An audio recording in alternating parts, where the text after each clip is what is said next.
I'm excited for this little interview. Htet. Me too. Htet. Yeah. Htet Su Yee. Htet. Htet. Mm-hmm. You don't hear the H. Mm-mm. Just Htet. Yeah. Yeah. Just Htet. Well, this is really awesome. You have become a part of the power player community in a really, really big way. And you're a fascinating young lady that doesn't really talk much about who you are. And so I decided all that's going to change today. And you reluctantly, with your security blanket, showed up to subject yourself to this. So thanks. You're welcome. I want you to take us to where you were born, where you were raised. I want to understand the culture, the influences. I want to kind of get a picture of young Htet and what life and family and what life looked like. Mm-hmm. Take us there and just go for it, okay? Yeah. So I grew up in Southeast Asia, in Myanmar. So I grew up in a very small town. How small? I don't remember how small, but it's a small town. That's where my parents lived before. Mm-hmm. And then, so when I was like 5 years old, then we moved to bigger city. It's a Yangon. So Yangon is main city for business. So that's when I grew up the rest of my teenager until I came here when I was 21. Okay, so that bigger city for business, how big was that city? That was so big. I think it's a couple millions. I can't tell exactly, but it's a main city for business economy. It's called Yangon. How far did you grow up from Thailand? How far is that? So 1 hour flight. 1 hour flight? Mm-hmm, okay. To Bangkok. So 300 miles or so? Yeah.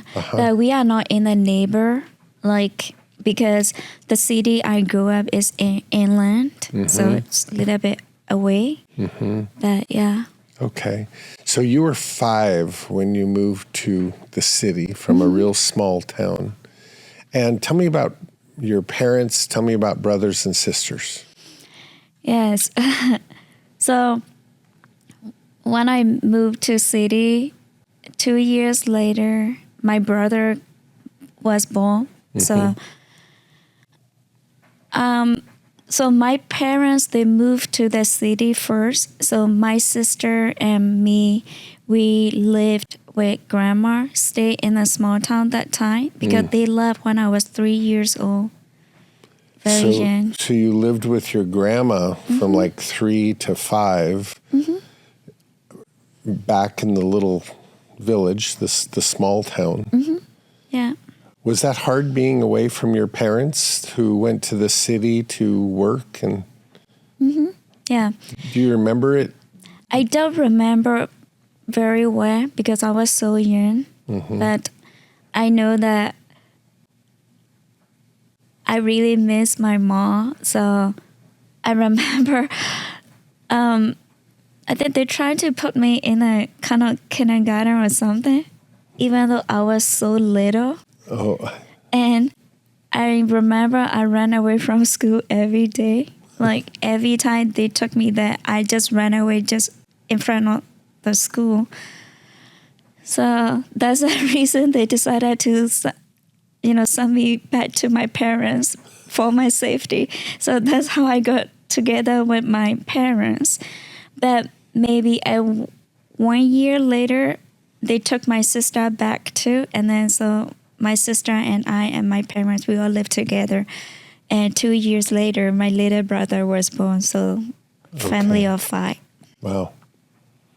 Well, if you hadn't persisted in running away, you might not have gotten moved back toward your parents, huh? No, I have a very, very interesting life, I think, because I love my mom so much. And I also feel like I did not spend lots of time with her because, so when I was in middle school, I lived with my grandma. I love my grandma so much, but we all live around the same neighborhood, just a different So did your house. grandmother move to the city eventually too? Okay. Yes. So my grandma lived with my aunt, like my father's younger sister, and she's single. So, single people, we live with our parents. We don't usually move out and unless we marry or something. So Did you have responsibilities? Do you remember at a young age taking care of your brother?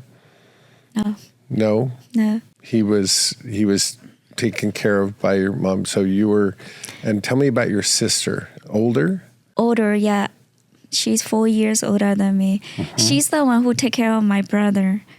Oh, okay. Because they were 10 years apart. So my sister was pretty old enough to take care of him that time.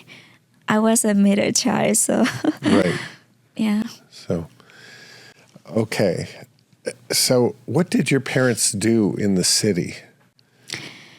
What kind of work did they do? Yes, my dad has his own business. So he's I don't know how we call this.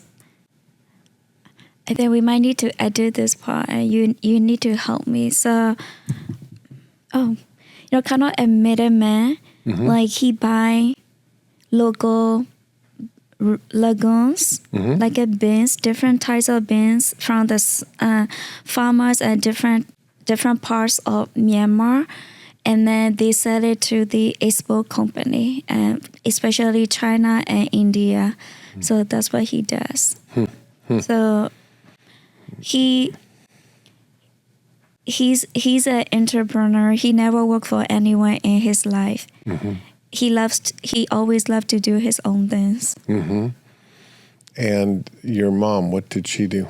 She's just amazing mom. Just being at so home. she was able to be at home with the kids. Yeah. So your school in the city, you were there, let's say, late grade school or grade school and then into middle school. Tell me about the schools there. Did you go to a school? I did. So I went to a good school, but it's just government school. So now we have lots of international school now, but back then not that much international school, like a private. So, there are sometimes some summer I would go to summer classes, but not consistently. Some years I took English classes only for summertime from one of those private schools, but some years I didn't. So it depends on what my parents wanted me to spend my summer. And was learning English a priority in the school system there? We always know, yes, English is important, but we are so close to China too, so we also learn Chinese. Like, I will say I spent more time learning Chinese than English that time, because every weekend we had tutor came to our house for me and my little brother for Chinese class. Yeah. And so today, let's just fast forward. What language is obviously English you've gotten very good at?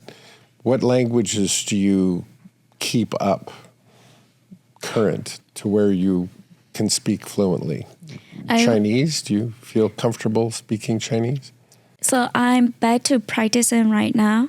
I was, but I stopped a few years, at least this 10 years, I did not speak Chinese at all. So I'm trying to pick back up right now. But it's not that difficult for me, but I'm not fluent right now. Yeah, like anything, you have to stay with it. Stay right? with it, yeah. Right. Interesting. Yeah. Interesting.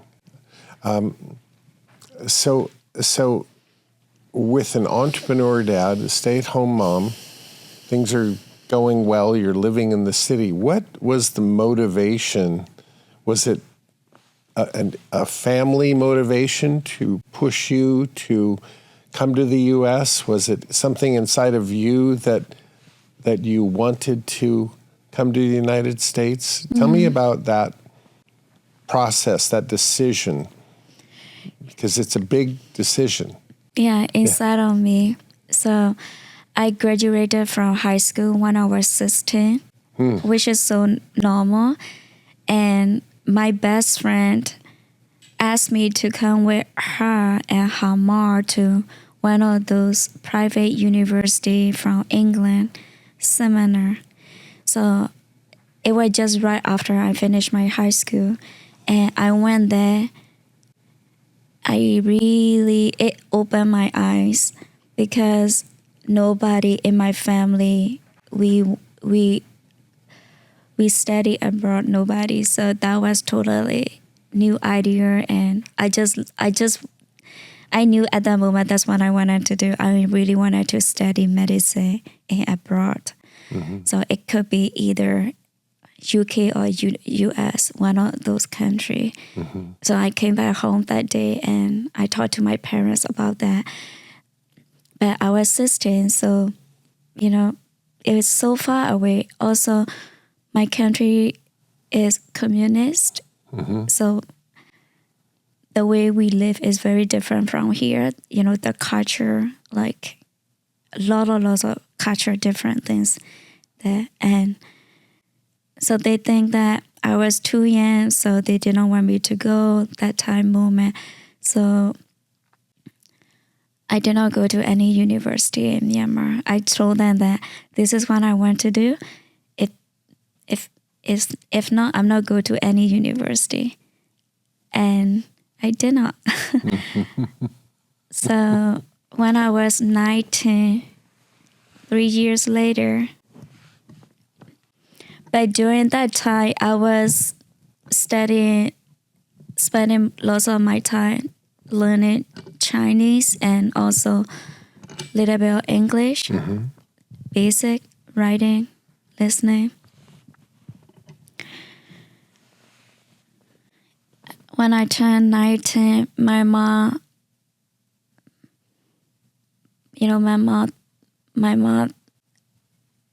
I had talked with my mom and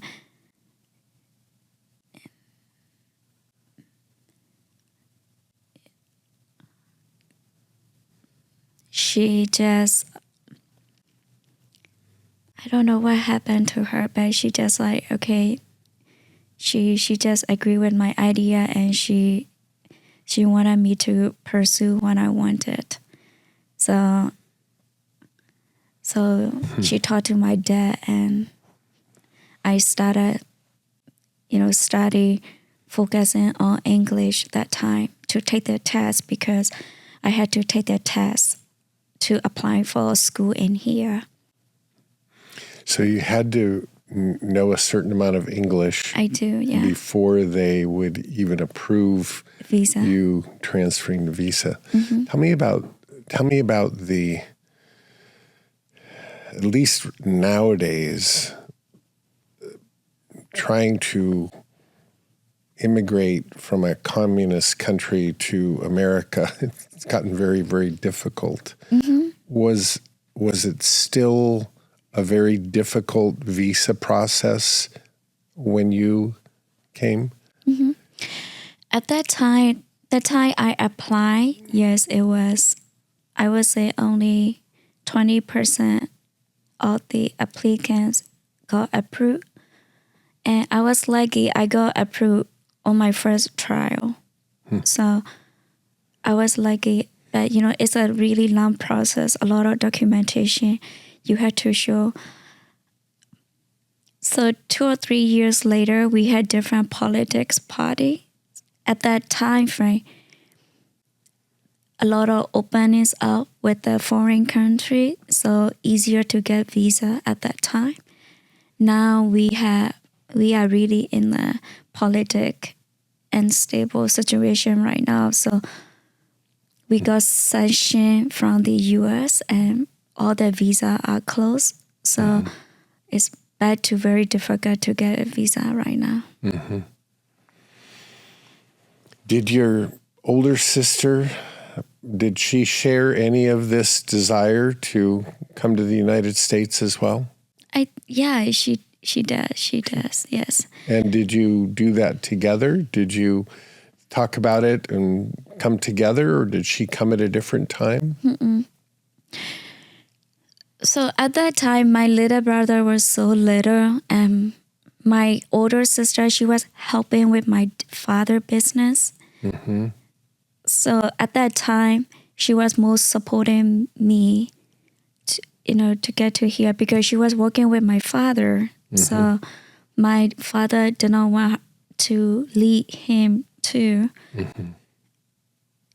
She's a very good sister. Mm-hmm. She is.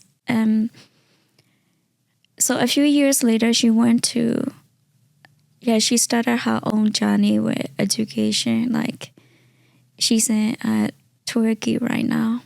In Turkey? Turkey, yeah. Mm-hmm.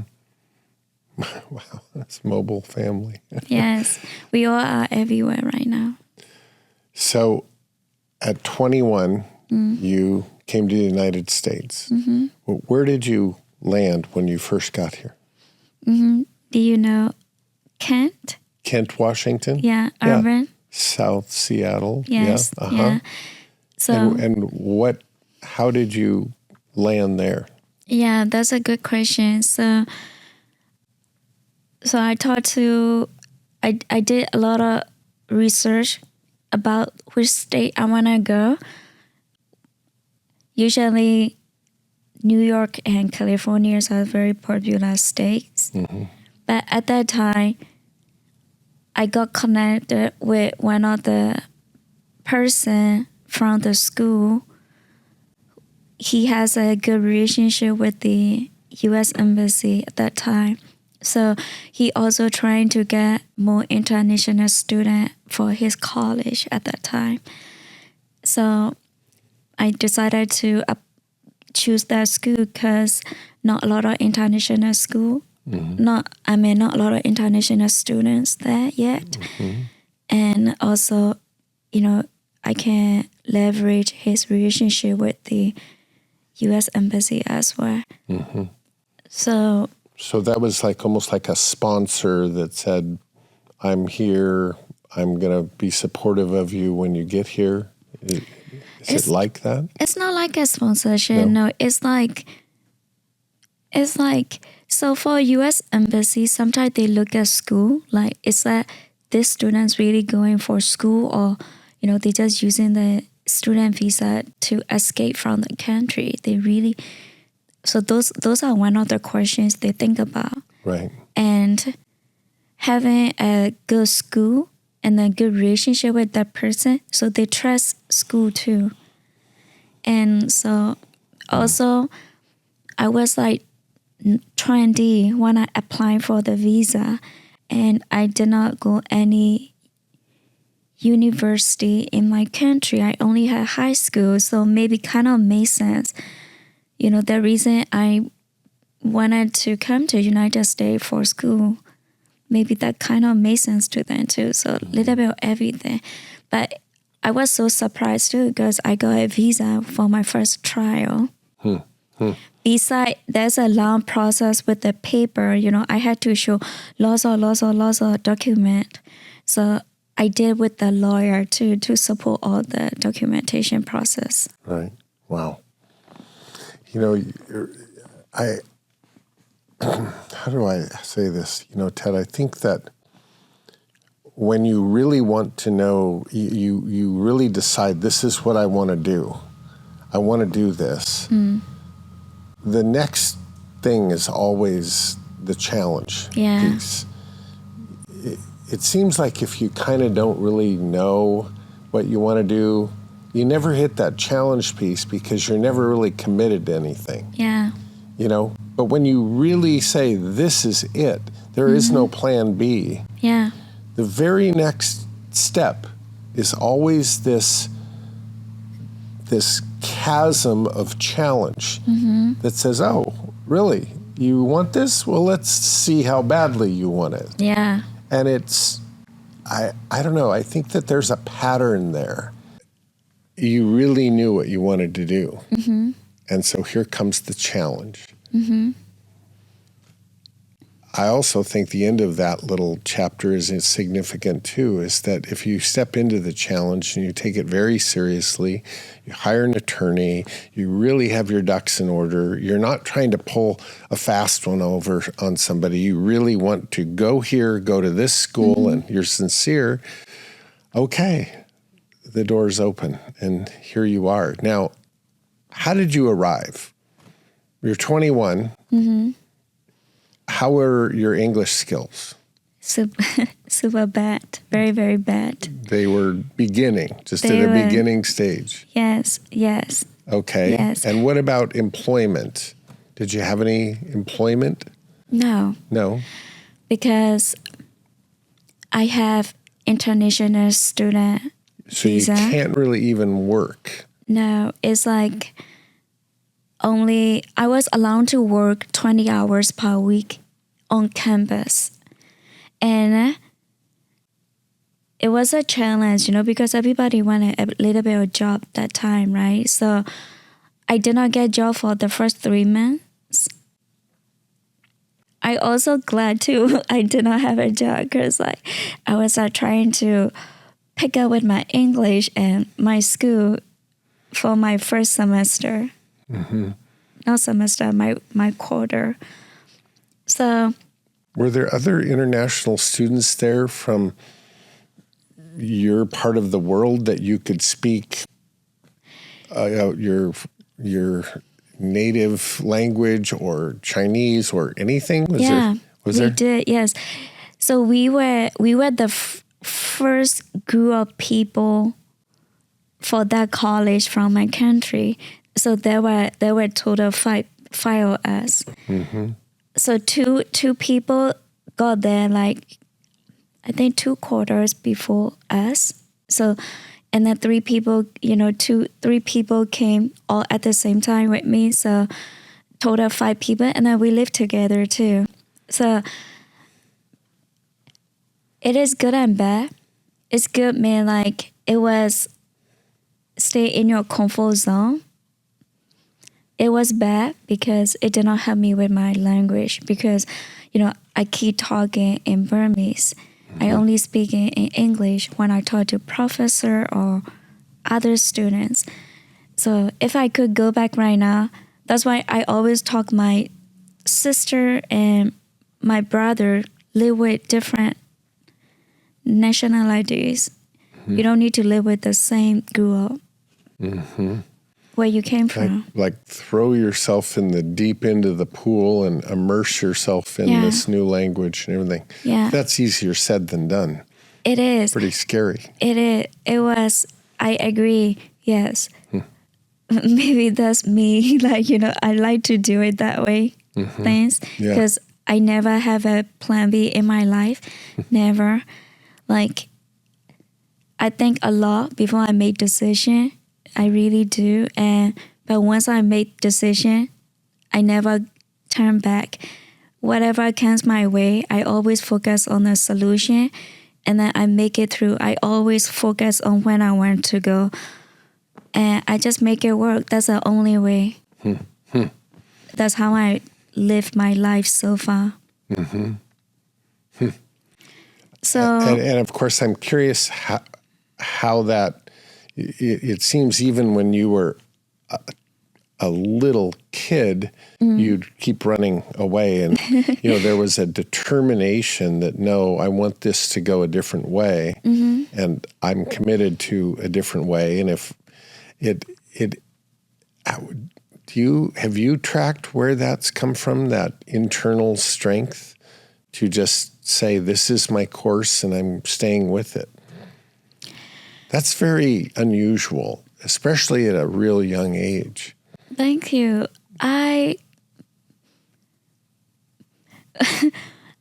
Thank you, Cap. I don't know, maybe just being stubborn sometimes.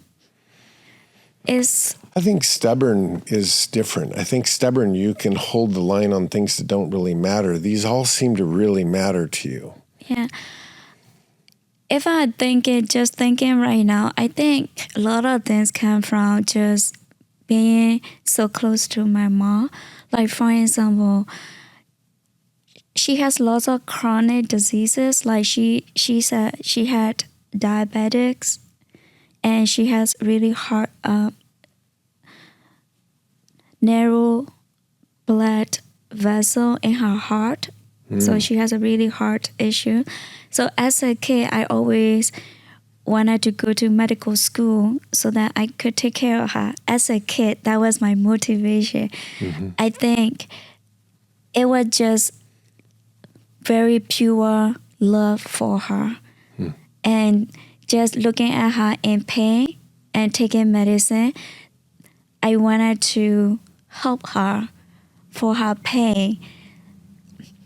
I think having that kind of motivation since I was a young age, maybe, that became just part of who I am right now. So I know I really wanted to study medicine. I love medicine, everything about anatomy and physiology. That was my biggest motivation. I wanted to study in different country because we don't have a better education in my country. So education was not very good. So, yeah. And when I got here, my goal the whole time is I just wanted to finish this 2-year A degree. And then after A degree, my bachelor, another 2 years. So I'm just, think about all those goals and that thing. Just get it done. I just get things done. That's it. So many challenges, so many language barrier, work. A lot of things came to my way, but nothing could stop me. I think there's some irony here that, when we think about that in the physical world, we think of somebody great, big, and strong, and look out, nothing can stop you. But really, it's an inside job. It's the lion within you that is an unstoppable force. And I think too that the genesis of this motivation being a love motivation. Yeah. This is very different than a fear motivation that I have to do this or else. No, that wasn't that. I want to do this because of this purpose that I have. That's a totally different motivation and a sustainable motivation when it's a love motivation. I'll do anything to know this to help my mom. Yeah. And to me, that's the center of what drives people is one or the other. It's either fear or passion, one or the other. And this is like the essence of that. At a very young age, you were love motivated. Yeah.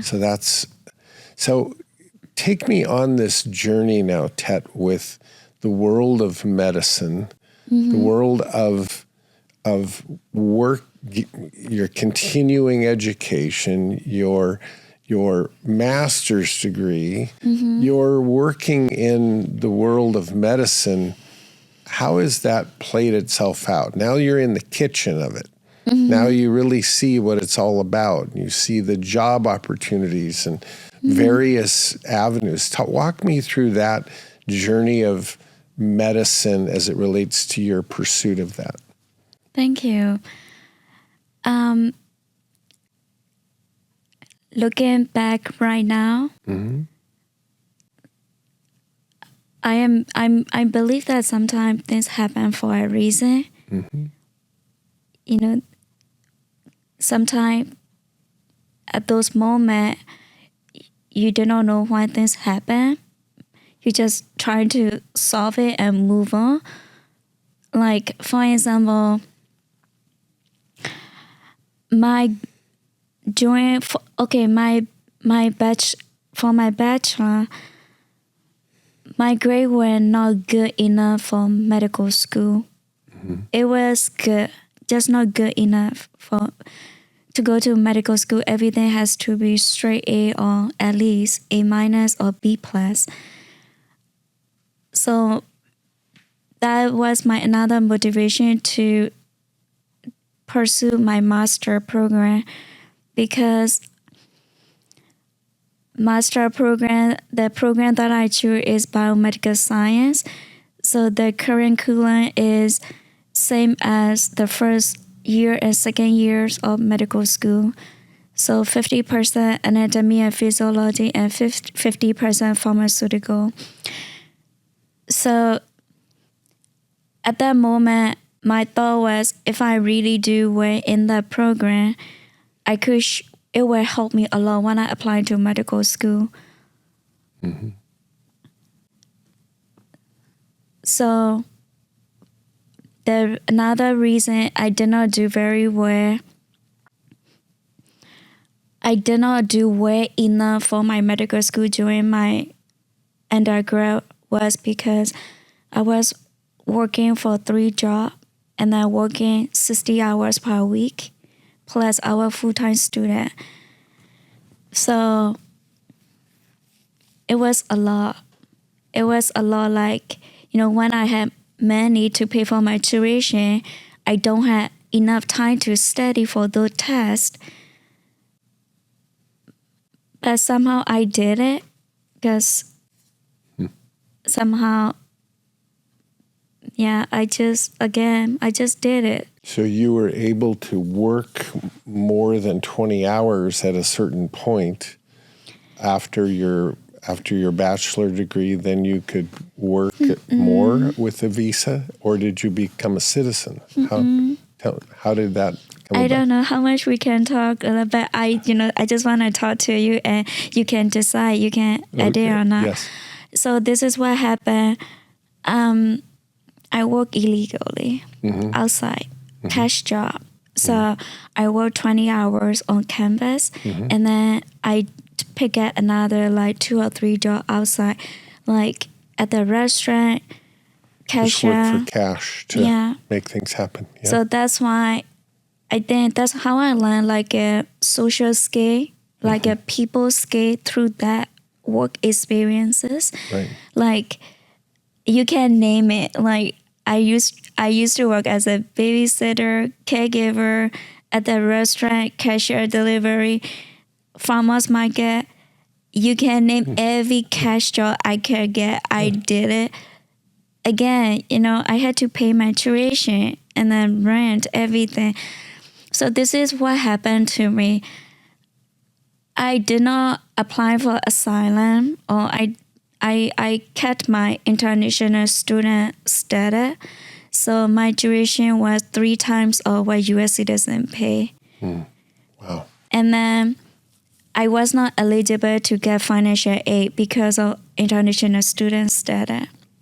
So that was the main reason I had to work a lot, because I had no loan. I graduate both my undergrad and my master no without no debt. Student loans. No at all.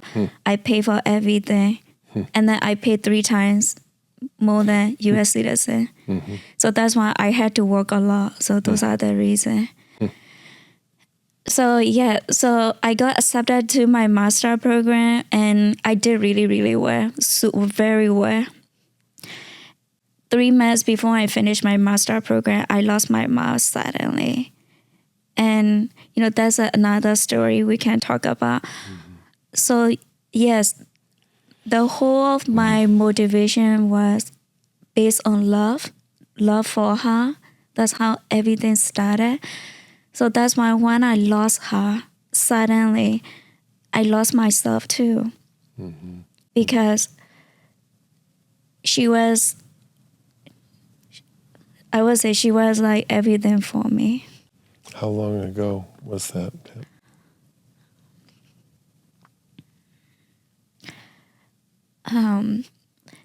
It would be 5th year next in July. So 5 years in July. 5 It's years. Still very fresh. Very fresh.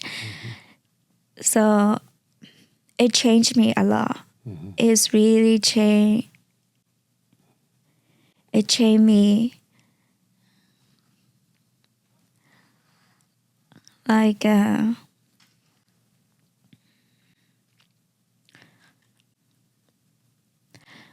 feel like AJ, could you grab some Kleenex? thank you. Thank you. I feel like I stuck in 2021. Thank you so much. Because pain is so short, sometimes I cannot even remember like the year and the date that she passed away because some memories are very short. So Something you said, Ted, that you were just a few months away from completing your master's.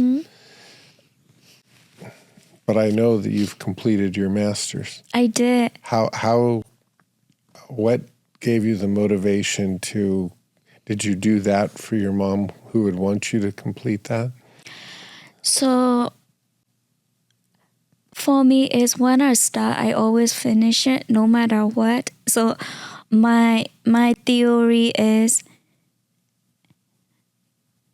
if you cannot run, you walk. If you can walk, you crawl to get to your finish line. You don't stop in the middle. So I cry every night, every day, day and night, but I study because that's what I have to do. So I would say I'm very responsible person. I very like, what is called discipline. I'm very disciplined. So discipline, that was my motivation to finish that program. And so after I finished my program and I did really well, I knew that I needed a break from going to medical school, just at least like 1 or 2 years. So I started looking for a job. I knew that I didn't want to work in the lab with animals. So I started looking for what else I can do with my degree, Biomedical Science, because it's very heavy lab job.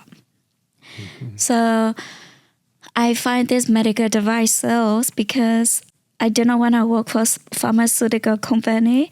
So this medical device sales is very interesting for me at that time. And so this is how it started. So when I start applying for those company,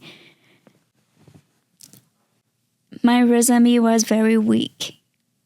I have a strong education background, but all the job experiences, I could not list them because most students in the college, they do a lot of volunteer job, they do internship. For me, I did not do none of that because, they did not pay my base, so I had to do what to cover my expense. So the way I figured that out is I work for 1099, commercial only job for 1 year to get experience.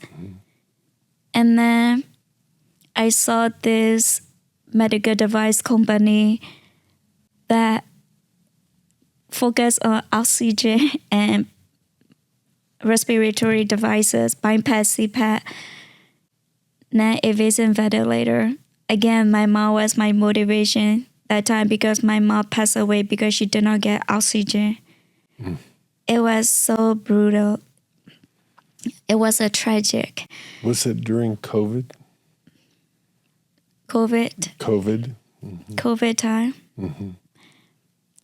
COVID time. Also, we had political problem at that time too. That was, so she could not get medical help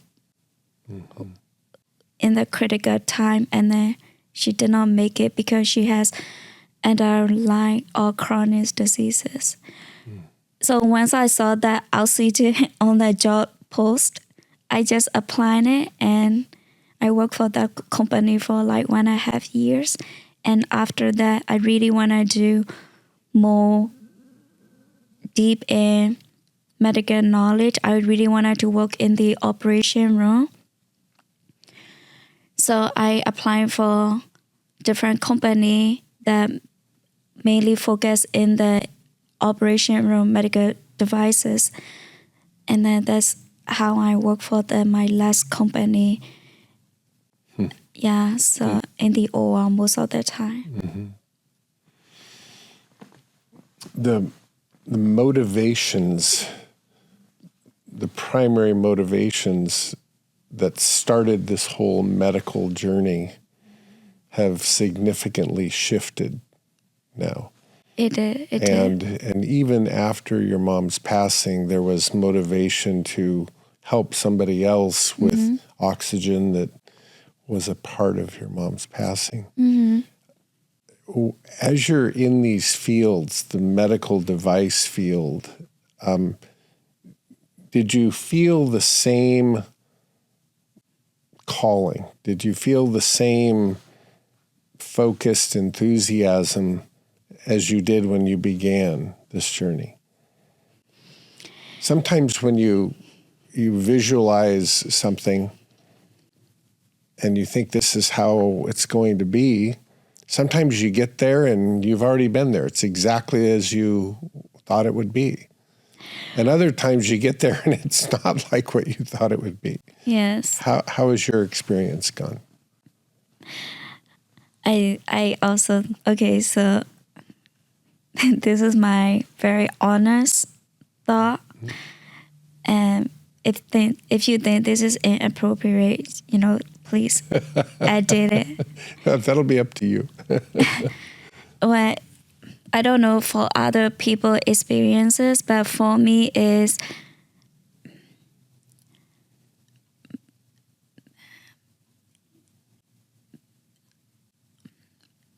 being fair is one of my value in my life. Like being what? Fair. Fair. Yeah. Being fair. Okay. Yeah. That's a value that you have. Yes. And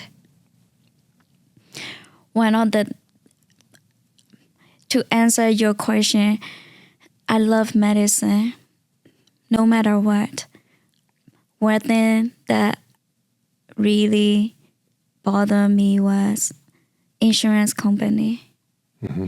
And I feel like sometimes patients, they don't get what they need because we had to get approved from the insurance eligibilities. Even though what is better for the patient, sometimes the practitioner, decision maker made decision based on they're gonna get approved from insurance or not. Understanding that, working with them, it just see the another side of the medical industry in this United States right now, and it made me feel very hopeless because I want to help people. Because I care about people so much, and it made me very, very sad when they don't get what they need. So that was also my kind of wake-up call, working in medical device field. And also back to what I was saying about going to medical school. One thing about me is freedom is so important for me. And becoming a surgeon or working in the medical field is not aligned with my value and where I want to be. From a freedom perspective. From the freedom of time. Correct. Freedom of no ceilings to what you might achieve. Yes. So that kind of lead me to open the door in real estate. I've been spending more time and energy in real estate and, learning myself because I feel like I get freedom, and then also there is no limit with any potential, how much the life I want to build, the freedom I want.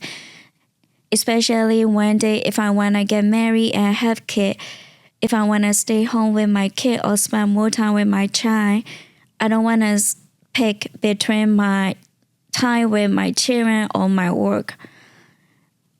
Right. Somehow I feel like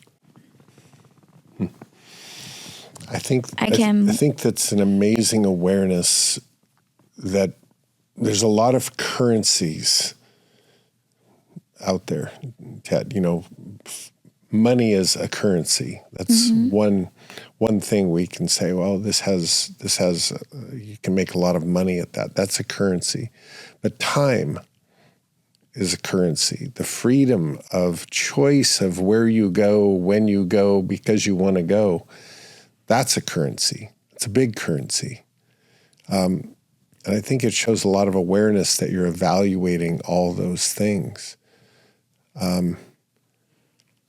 Certain jobs, even though they may pay a lot,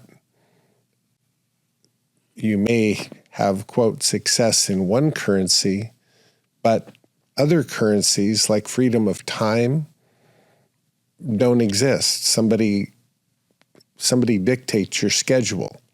Here's exactly how your year's going to go. Here's when you work. You get your 2 or 3 weeks off a year. That's it. I think that every person has to be aware of all the currencies in order to make a choice for the pursuit they want, to make sure it seems fair on all fronts of all currencies.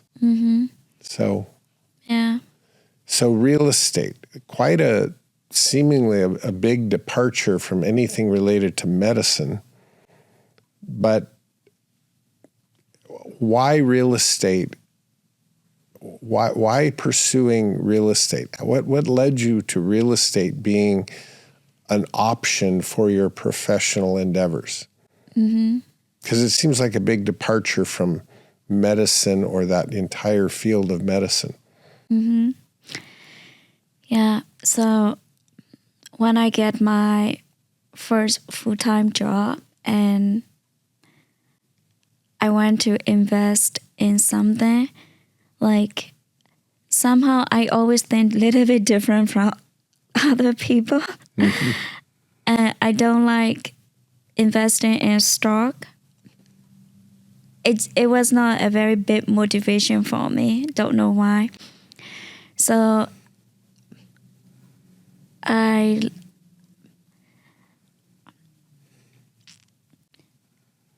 think I was missing home too, part of me, and I love looking at home. So I bought my first home, the cabin, and throughout that process, looking at different houses, just buying that, the whole process made me really happy. So I really like that feelings. So when I got a better job, 1.5 years later, no, 1 year later, and then I got qualified for another home. So I bought the second home. So that feelings of buying home, again, my next motivation of getting another home. And so I've been investing. I love investing in real estate, and I met this amazing community. You know, you are my mentor. I pay so much credit for my mentors like you and Steve Nice and other people that I feel very close, because I don't think without all of you, I will not be here where I'm at with investment in real estate. I don't think so, because, you know, I've been in real estate for only 1.5 years. But the community I have right now and the people I met and the opportunities come my way, without you, it won't happen. That's what I know. You know, the world of entrepreneurship, I bet your dad would agree with me. Sometimes that world can be a very lonely world, because you don't go to an office. Nobody's telling you what to do. Mm-hmm. There are no supervisors or managers or anything around you. You kind of can be a lone ranger if you choose to. But the better way is to be around and have access to people doing what you're doing, mm-hmm. doing what you're aspiring to do. People who are doing all kinds of things under the real estate umbrella. That community becomes your structure of reference. It becomes where you learn and where you connect and where you share what's going right, what's going wrong, mm-hmm. you know, to where it's a mastermind of people doing what you're doing. And the power player community is exceptional. Yeah. And it really is. It's exceptional. It's just made up of exceptional people like you. But you contribute greatly to it, and you receive from it. It's a giving and receiving. To make the resource sustainable, you have to give to it, which you do constantly. And so I think that it's a really important part. The first 20 years of my career, there were no real estate related groups around. There wasn't really much of anything. And so it was very much, you'd find a couple people that were doing this and you would just stalk them because they knew more than I did, mm-hmm. like Tom Newman and like A.B. Label. And I would cling to them because they just had done it longer. So there was mm-hmm. something to learn. Well, this is made easy with so many in the community of power players that are there for each other. So I'm glad that has served you. Do you see real estate taking a more full-time place in your life, and then your love and appreciation for medicine still working in your life in tandem with that? Do you see that? So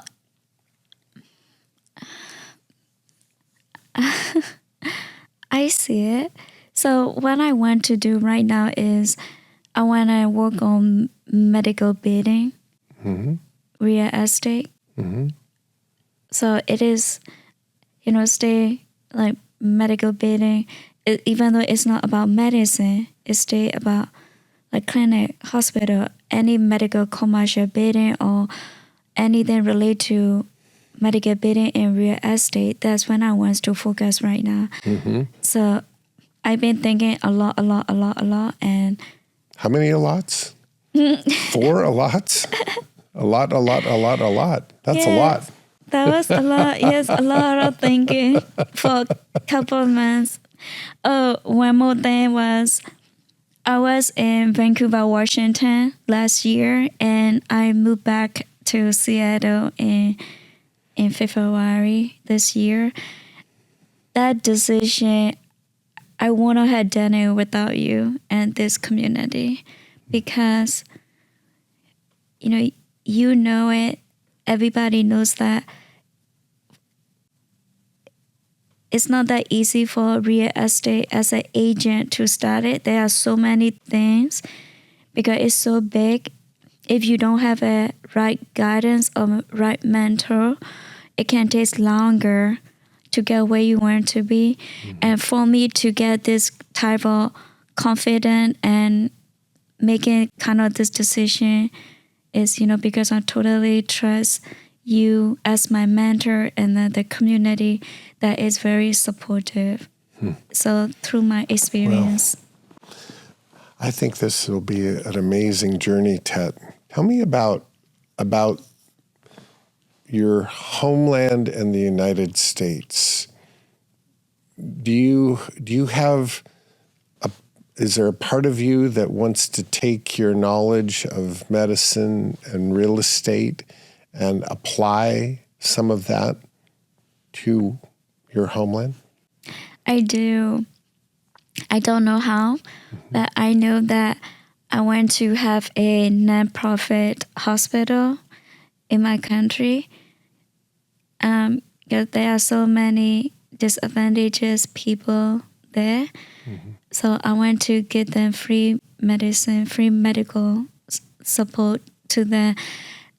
So that's one of my goals.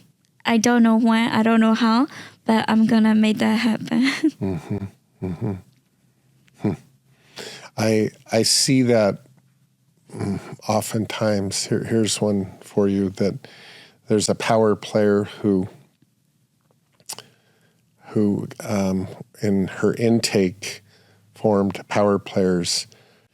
Her son, this was in a part of I would just want to call the big umbrella of Russia, but there's a lot of small countries around there. But her son had an accident where the hospital facility did not have a type of bed that would rotate him, and so he suffered from bed sores greatly. Like, as much as the injuries he sustained, the bed sores became even a bigger issue because there's a type of bed that rotates.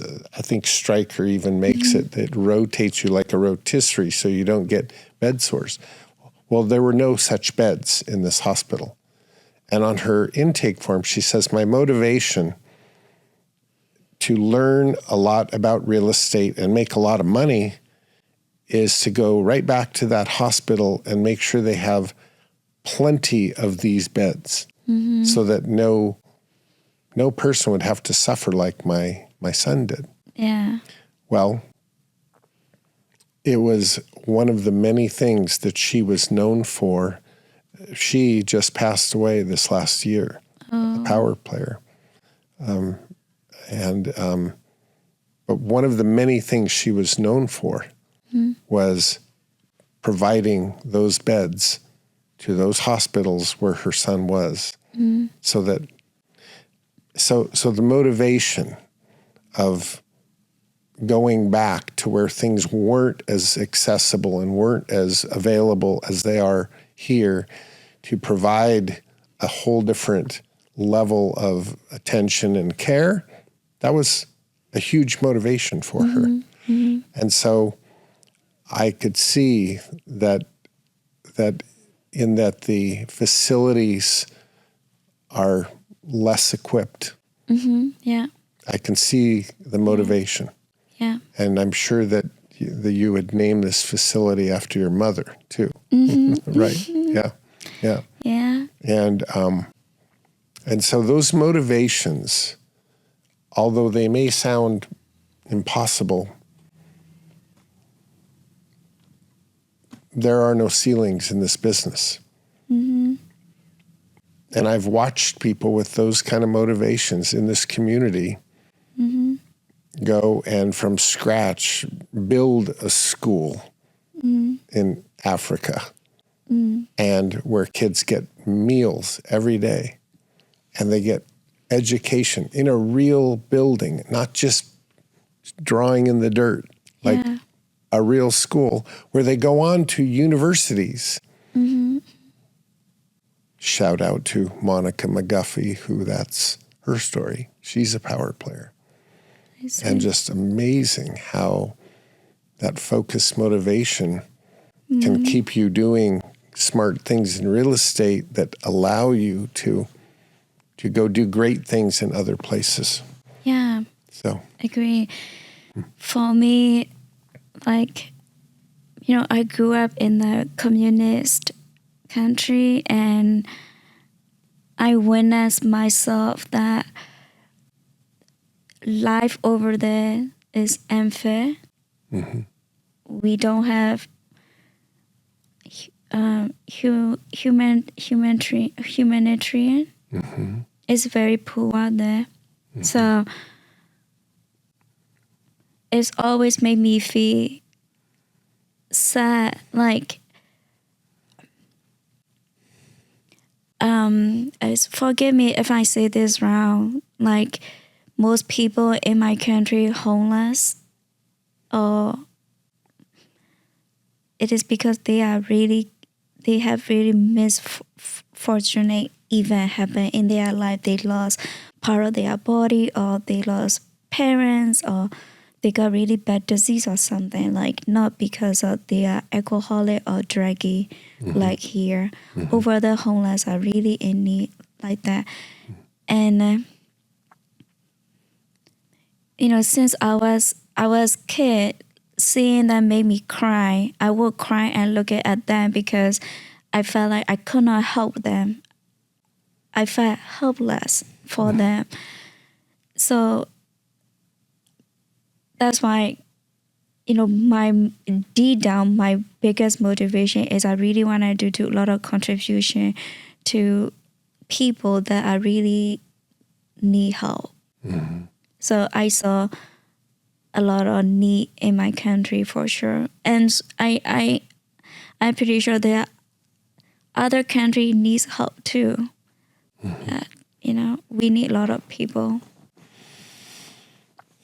I think that I haven't traveled as much as many have, but even just the little bit of travel I've done,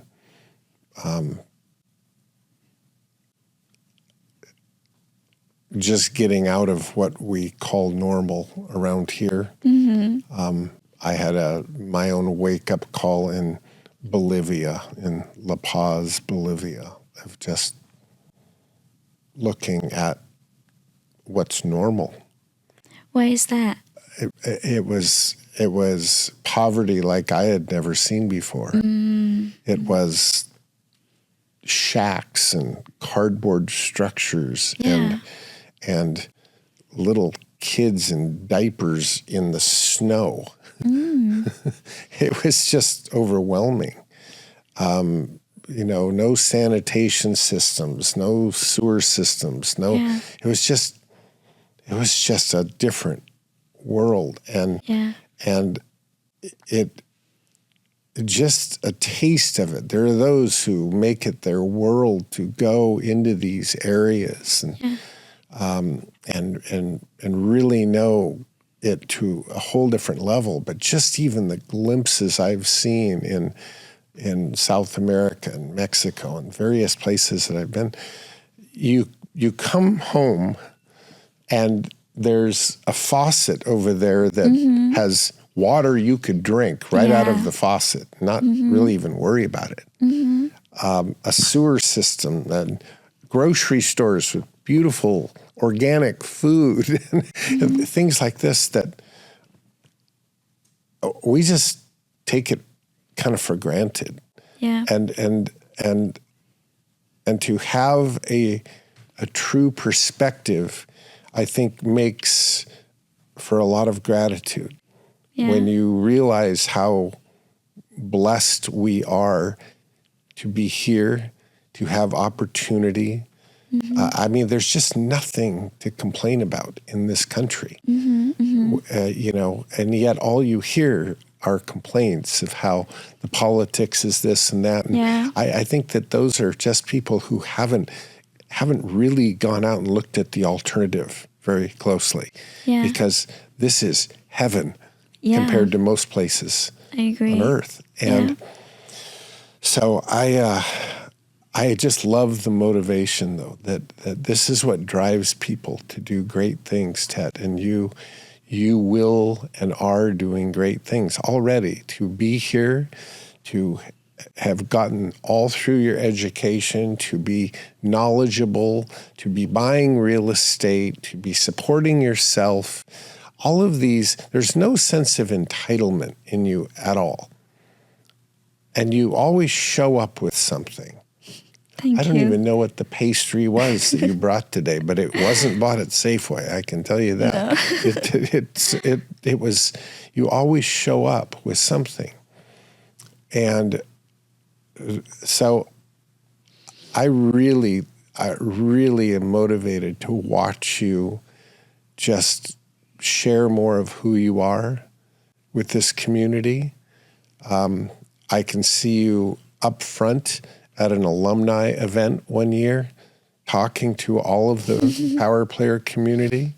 I can see you in the kitchen of Power Players being a TA, because it's helping people understand a toolbox and a mindset. You're driven. You're the way you say, I don't have a plan B. This is what I'm doing. Wow. I used to have a T-shirt that I would wear if I ever got to a final event in a handball tournament. Why is it? And the back of the T-shirt simply said, there is no plan B. And a lot of times I'd walk in the court on the final match and the guy who was playing goes, okay, what's that supposed to mean? And I said, oh, the shirt? He goes, yeah, what is that supposed to mean? I said, well, beating you is plan A. Do you have any other questions? No, I didn't always win, but I tried. But that confidence of like, this is my mission. This is what I'm here for. I'm going to get this done. I like that. Thank you. I like that. Well, I have a question that I ask a lot of people, and it would be really interesting to hear your answer. You read a lot. You probably listen to podcasts and things like that a lot. What have you read that you think everybody should read? What have you watched that, oh, wow, everybody should see this? Give me some things that you've studied that have really helped you that you believe would help everybody else. Anything come to mind? I do. So I have a Jordan Peterson. Yeah. His book, 12 Rules for Life. That's a life-changing. I also recommend to read a lot of children's book, story. Children's books. Yes. The reason why is, so one thing about me that I noticed my life, I love stories a lot. I spend so much time reading story, watching cartoon. Until right now, I don't like TV at all. But if I have to, I love to watch cartoon or not animation. Like, sometimes Disney, like a Moana type story. Yes. Right. Yeah. It is because for me, it is very imaginative. So it helped me to imagine this life I want, where I want to go.